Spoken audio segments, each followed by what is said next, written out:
नमस्कार विद्यार्थी मित्रांनो, माऊली अकॅडमीमध्ये तुमचे पुन्हा एकदा खूप खूप स्वागत आहे। विद्यार्थी मित्रांनो, आज पोलीस भरतीला प्रारंभ झाला आणि आजच्या पहिल्या दिवशीच बीड जिल्ह्यामधून एक दुःखद बातमी आली।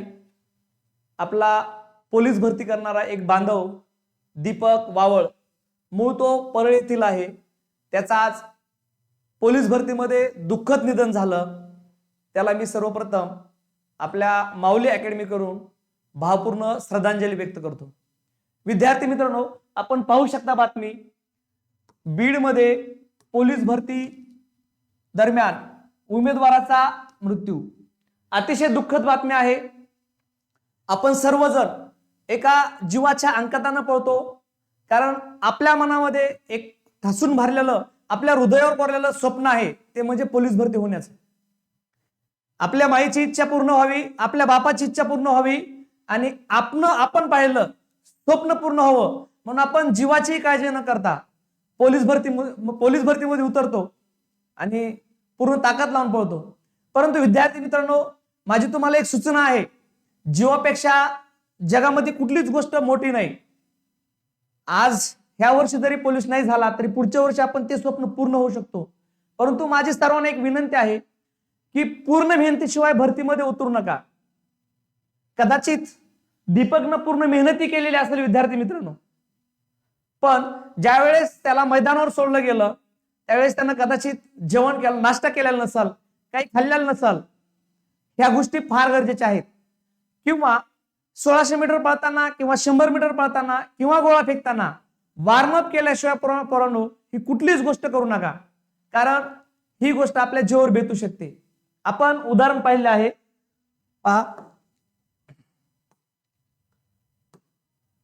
पहा विद्यार्थी मित्रांनो, जर कदाचित त्याच्या माईनं, त्याच्या बापानं प्रचंड मोठं स्वप्न पाहिलं असेल की माझा पोरगा पोलीस होईल, त्यानेही स्वप्न पाहिलं असेल की आपण पोलीस होऊन आपल्या माईला, आपल्या बापाला एक आपण त्यांचं स्वप्न पूर्ण करण्याची एक भेट देऊया, परंतु नियतीच्या मनामध्ये काही वेगळंच होतं।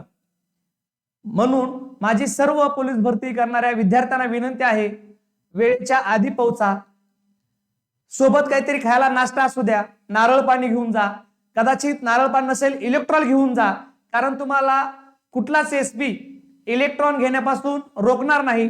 परंतु हो, स्टेरॉइड वगैरे कोणते उत्तेजक पदार्थ घेऊ नका, जेणेकरून तुम्ही अडचणीमध्ये याल। आणि माझी तमाम महाराष्ट्रामधल्या सर्व एसपीना एक विनंती आहे की मुलांना वेळेवर घ्या आणि उन्हाच्या अगोदर फिजिकल घेण्याचा प्रयत्न करा, जेणेकरून आमच्या दीपक सारखे भाऊ आणखी अशा मृत्यूला बळी पडणार नाहीत, त्यांचं स्वप्न साकार करतील। म्हणजे वर्दी घालण्याच्या अगोदरच नियतीनं त्याला गाठलं गेलं आणि एका लेकराचा स्वप्नाचा चक्काचूर झाला विद्यार्थी मित्रांनो पहिल्याच दिवशी। त्यामुळे माझं प्रत्येक विद्यार्थ्याला विनंती आहे, आता जरी भरती नाही झाला तर भरती आपण पुढच्या वर्षी होऊ शकतो, परंतु जर जीवच गेला तर आपण आपले कुटुंब फार दुःखामध्ये आपण त्यांना सोडून जाऊ शकतो। म्हणून पुन्हा एकदा विनंती आहे माझी महाराष्ट्रातल्या सर्व एसपींना की भरती बरोबरच तुमच्यावर तर ते कर्तव्य आहेच, परंतु मुलांची काळजी करा। धन्यवाद। जय हिंद, जय महाराष्ट्र।